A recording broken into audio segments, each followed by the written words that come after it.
future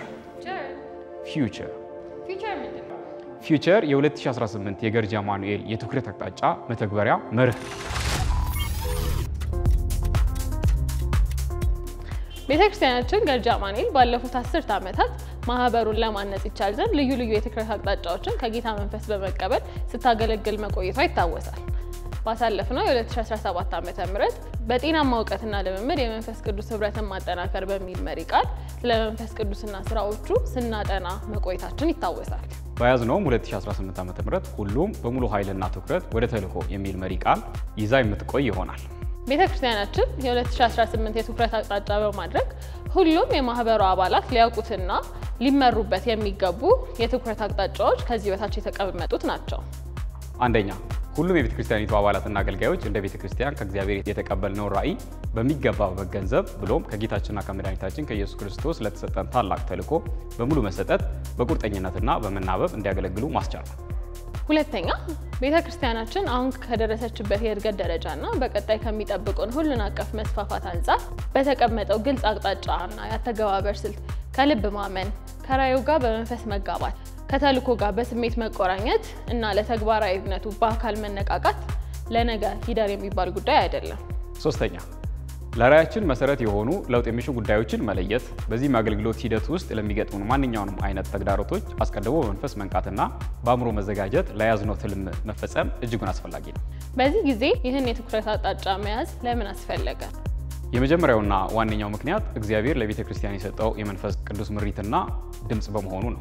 ቤተክርስቲያናችን በመካከለኛ ጊዜ ማለትም በ20 ዓመት ልትደርስ ያስቀመጠችው ግብ ለመድረስ አጋማሽ ላይ መሆኗ ይታወቃል። ለራዕዩና ለተልእኮ ተሸካሚ መሰረቶችን በማስፋት የቀሩትን ቀጣይ 10 ዓመታት ፍሬያማ መሆን ይጠበቅብናል። ይህም ዓመት ቤተክርስቲያናችን ለያዘችው የመካከለኛ ጊዜ መሳካት ወይም አለመሳካት ወሳኝ ወቅት በመሆኑ ነው። አልፎም ከጊዜ ወደ ጊዜ እየጨመረ በመምጣት ላይ ያለውን የአባላት ቁጥር የሚመጥን ከራዕያችን ጋር የተቆራኘና የታጠቀ ዝግጁ የሆነ አባል አገልጋይ ለማብዛት ስለምታስብ ነው። አጥቢያችን ሁሉን አቀፍ የሆነ መስፋፋት ላይ በመሆኗ ሁሉም አደረጃጀቶች በብቃት ይህን መስፋፋት በበቂ ሁኔታና በትክክለኛ መንገድ በመብዛት ወደ ግባችን እንዲያስፈነጥሩን ማስቻል ይጠበቅባቸዋል። ቀደም ባለ ጊዜና በቅርብ ጊዜያት የተቀላቀሉን አባል አገልጋዮች ወደ ተመሳሳይ ወይም የተቀራረበ እይታና የልብ ዝንባሌ እንዲሁም የመሰጠት ልክ መምጣት ስለሚጠበቅባቸው ነው። በመሆኑ እነዚህን የትኩረት አቅጣጫዎች እንድንፈጽም የቤተክርስቲያናችን አባላትና አገልጋዮች የሆንን ሁላችን ከነህምያ መጽሐፍ ምዕራፍ 2 ከቁጥር 17 እስከ 20 ላይ ከነህምያ መሪነት ተመክሮ የተወሰዱ የሚከተሉትን ቁልፍ መርሆች እንድንከተል ቤተክርስቲያን ታሳስባለች። ፎርሲ ችግሩን ማሳየት። ነህምያ ያለንበትን ችግር ታያላችሁ እንዳለ ራዕያችንን የወለደውን ብሎም በዙሪያችን ያሉትን ችግሮች በሚገባ መገንዘብ ይጠበቅብናል። እርጅ ለስራ መጋበዝ። ነህምያ ኑና እንስራ እንዳለ ሁላችንም ለስራ መነሳሳትና መትጋት ይጠበቅብናል።